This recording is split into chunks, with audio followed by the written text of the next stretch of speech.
প্রতি বছর Anaya mother's day নিয়ে খুবই এক্সাইটেড থাকে। সেই ছোটোবেলা থেকেই ও আমাকে কিছু না কিছু মাদার্স ডে উপলক্ষে বানিয়ে দেয়। তো এই বছর ও নিজের হাতে কার্ড বানিয়েছে, আমাকে দেখতেই দেয় না। আমি যখন অন্য রুমে থাকি তো ও তখন পাশের রুমে দরজা বন্ধ করে এই সমস্ত কার্ড বানিয়েছে, নিজে কত কী আমার জন্য লিখেছে, ফ্লাওয়ার ভাস বানিয়েছে, ফ্লাওয়ার বুকে, এই সমস্ত প্রতিদিনই ক্রাফট করতে থাকে। এগুলো নাকি সব ও মাদার্স ডে উপলক্ষে করেছে। একদম যখন ছোট ছিল তখন আমাকে বলেছিল, মা আমি বাটারফ্লাই করব তোমার জন্য ফুটপ্রিন্ট দিয়ে, মাদার্স ডেতে করেছিল। আর সেই সমস্ত জিনিস আমি সুন্দরভাবে গুছিয়ে রেখে দিয়েছি। আর এইবারের মাদার্স ডেতে আনায়া আমাকে এই সমস্ত গিফট করেছে।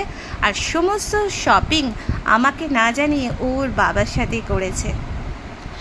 I love you, mommy. I love you, mommy. I love you, mommy. Yes, I do.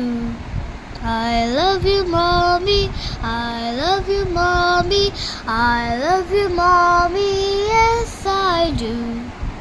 আবার সুন্দর করে গান গেয়ে শোনালো। তো আমি তো খুব খুশি মাদার্স ডেতে আমার মেয়ের কাছে এই সমস্ত জিনিস পেয়ে। যদিও আমার জন্য প্রতিদিনই ডটার্স ডে আর আমার মেয়ের জন্য প্রতিদিনই মাদার্স ডে।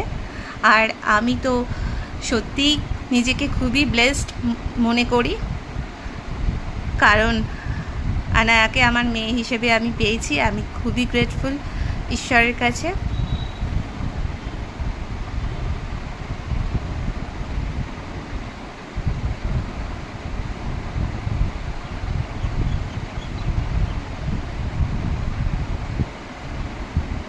এই এত সুন্দর মুহূর্তগুলো তাই আমি ভাবলাম শেয়ার করে রাখবো।